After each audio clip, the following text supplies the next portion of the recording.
Let's talk about all the pitchers and a potential breakout hitter up next on Fantasy Baseball Today in 5.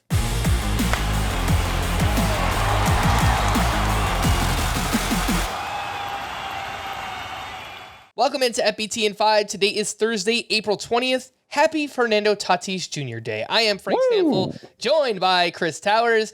Let's start off with some waiver wire pitchers. Shout out to Scott, who was all over Johan Oviedo at Coors Field in Colorado. 6 innings, 1 run, 6 strikeouts. Great performance there. Mackenzie Gore turned in another quality start with 7 strikeouts up against the Orioles. Kyle Bradish made his return to the mound. 6 shutout with 6 strikeouts at the Nationals. Griffin Canning, solid once again. 5 1/3, 2 runs, 4 strikeouts at the Yankees. Chris, how do you rank that group of waiver wire hopefuls? Oviedo, Gore, Bradish, and Canning. So I would go Oviedo first. He's got this slider that he's throwing basically as his primary pitch through 46% of the time. Got 10 of his 13 swinging strikes with that pitch. 17 called strikes plus swinging strikes in that one. That was a 44% CSW, 38% overall. That's very, very good.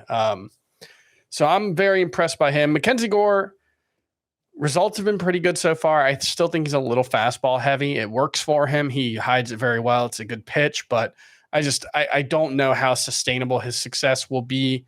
Then it was Bradish and who? Griffin Canning.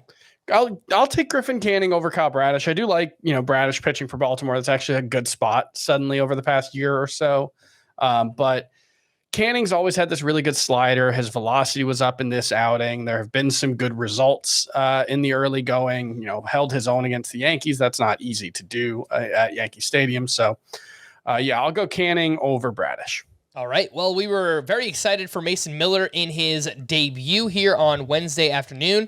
And up against the Cubs, he went 4 1/3 with 2 runs and 5 strikeouts, 10 swinging strikes on 81 pitches. 15 of his fastballs were 100 plus miles per hour. 42% rostered is Mason Miller. Chris, what did you see in the start, and would you take him over any of the names we just talked about?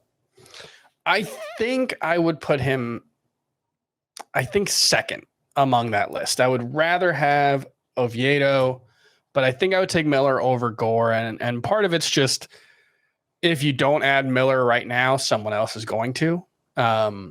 Whereas, Gore has been pretty consistent and hasn't seen his roster rate spike yet. Miller, he averaged 99.6 miles per hour with his fastball. He's, got this really good cutter. The slider looked pretty good. We didn't see the changeup in this one, but that's also a pitch that at times has garnered good reviews in the minors. So I think the takeaway is just he looks super talented. There are going to be limitations on how much value he gives you both in the short and especially in the long term. We're talking about a guy who I think has thrown now 46 innings as a professional, if you include the Arizona Fall League, the minors, and the majors. So I'd be surprised if we saw him get above 100 innings or much above it, but they could be 100 really good innings. So I'm pretty excited about what we saw from Mason Miller. And I'd go out and at him where he's available. Yep, 42% rostered, so widely available, and looks like he will have 2 starts next week up against the Reds and at the Angels. Let's quickly wrap up with a potential breakout hitter here, Yandy Diaz, who went 2 for 4 with his 6th home run. He had 9 home runs all of last season. He's already up to 6. Why is that? We know he's always hit the ball hard. He's improved the launch angle. He's putting the ball in the air more.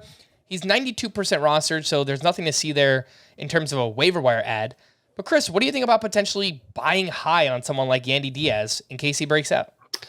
What I've said about Yandy Diaz so far is if he were breaking out, this is exactly what it would look like. There has always been excellent plate discipline here. There has always been really, really nice quality of contact. The problem is that quality of contact tends to be line drives to the opposite field or ground balls. This season, it's tended to be line drives to the pull side or fly balls to the left field. And that's very, very good for him. I don't know if he can sustain it. It's not like this is a big swing change. He didn't add like a big leg kick or anything. The key here is he's trying to be more aggressive, trying to swing earlier to meet the ball earlier in his swing and get under it. And so if he can sustain that, I think it's going to be really good. But, obviously there are going to be adjustments made to the way he's playing. And then we'll have to see how he adjusts.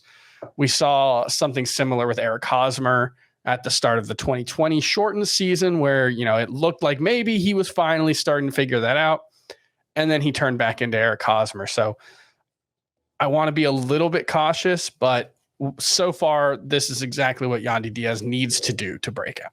All right. For more extensive fantasy baseball coverage, listen to the Fantasy Baseball Today podcast on Spotify, Apple Podcasts, the Audacy app, or anywhere else podcasts are found. Thanks for listening to Fantasy Baseball Today in 5, and we'll be back again tomorrow. Bye-bye.